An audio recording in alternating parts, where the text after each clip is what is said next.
Nous sommes en train de parler de la mission des Pères Blancs au Congo du point de vue touristique. Vous devez savoir que le cardinal Lavigérie fonda en 1868 la Société des Pères Blancs missionnaires d'Afrique. Son objectif, c'était d'évangéliser les musulmans du diocèse d'Alger et les païens d'Afrique centrale. Lorsqu'on dit les païens d'Afrique centrale, c'est la population qui se trouve au niveau de l'Afrique centrale. Vous devez savoir que la première expédition, il voulait passer par le Sahara, mais il y a eu l'échec de la caravane des Pères Blancs. Ils furent massacrés par les Touaregs en 1876 et 1881. Donc, pour venir évangéliser, il y a ceux qui ont perdu leur vie. La première expédition a été combattue par les Touaregs, parce que c'est ça aussi des difficultés. Lorsque les gens viennent en Afrique, souvent on ne connaît pas leurs intentions. Quels sont leurs agendas cachés? On ne sait pas leurs agendas cachés. Quelles sont leurs intentions? C'est pourquoi vous avez compris que les Touaregs ont tué la première expédition des Pères Blancs. Des temps se sont écoulés, mais vous devez savoir, lorsque Stanley a fait la traversée du continent mystérieux entre 1874 et 1877, de l'est à l'ouest, parce qu'il a commencé par le lac Tanganyika, il est arrivé à Nyangwe, il a traversé le fleuve Congo jusqu'à Banana. Cela a fait l'écho au niveau international et des gens ont compris que c'était possible d'entrer au niveau du fleuve Congo et sortir au niveau de Kilimali au Mozambique, à Dar es Salaam, à Mombasa. Comme le père de Lavigérie avait une vision, il a demandé l'autorisation du pape pour venir évangéliser les centres qui étaient inoccupés de l'Afrique équatoriale. Alors, en 1878, 10 Pères Blancs furent envoyés dans la région du Grand Lac, au niveau du Tanganyika, parce que Stanley avait déjà montré aux autres la voie qu'ils pouvaient suivre.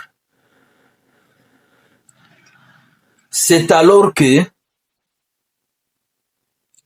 sur les 5 désignés pour venir évangéliser à partir du Tanganyika, un mourut en route.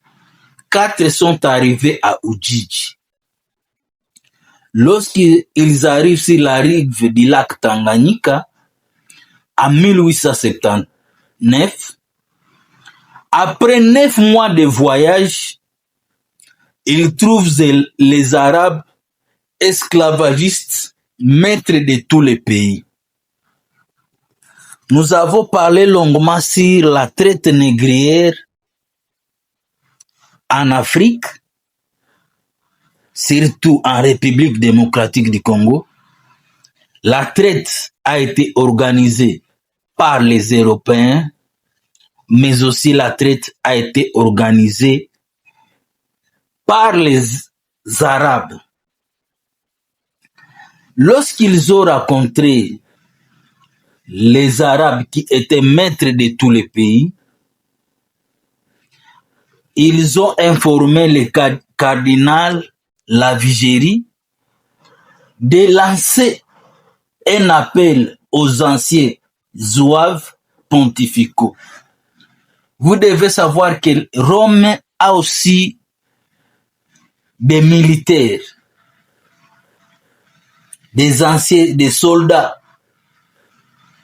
On leur a dit de venir former une milice pour protéger les missionnaires et la population. Parce que parfois, les gens, lorsque on parle des milices, ils prennent ça à une connotation négative. Mais pour venir évangéliser les centres africains, on avait créé des milices pour venir protéger les missionnaires et la population locale contre les Arabes esclavagistes qui faisaient le trafic des humains.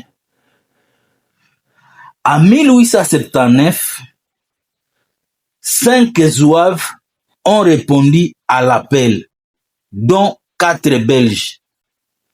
Van Oest, Arcel, Losvelt, Detif, Verhet et Verhet de Beveren. Le dernier, il fut malade et revient au pays. Van Oest et Losveld mourirent avant d'arriver. Comme nous vous avions expliqué, ils ont fait 9 mois pour arriver au niveau des lacs Tanganyika. Donc ils ont quitté l'Europe, ils arrivent au lac Tanganyika, mais pour arriver, ils arrivent au niveau des Bagamoyo, de l'océan Indien, pour arriver au lac Tanganyika. Il y a ceux qui sont morts en cours de route.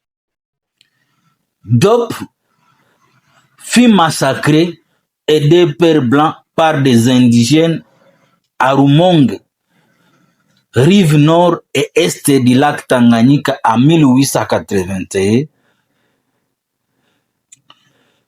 où ils avaient fondé la station le 30 juillet 1879. En novembre 1880, les pères blancs avaient fondé du Congo belge à Moussande sur les bords de la rivière Luheba, à 30 km de Barak. Vous devez savoir que les esclavagistes arabes avaient ravagé les pères blancs, plus les indigènes, et ces derniers sont allés se fixer à Kibanga, presqu'île de Ubwari, en 1883. Le capitaine Joubert, deuxième escouade des zouaves volontaires, il organisa une milice indigène et oblige les esclavagistes à respecter les missionnaires qui étaient déjà existants.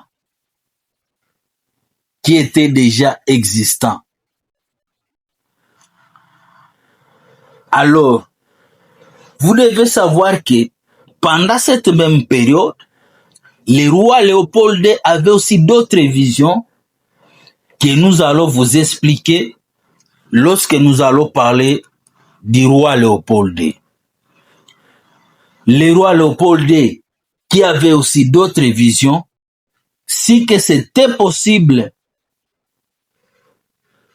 d'être en contact avec les missions et voir comment ils pouvaient avoir des terres au niveau du centre africain. Et vous devez savoir que avec les 4 Belges, c'était l'avantage pour le roi belge de connaître ce qui s'est passé au niveau du centre africain. On avait organisé la station d'Impala le 1er mai 1887. Et donc c'est ça d'abord l'histoire que nous sommes en train de vous expliquer. Nous allons vous parler de la deuxième partie. C'est comme ça donc. Il y a un groupe qui a été massacré pour que nous puissions être évangélisés.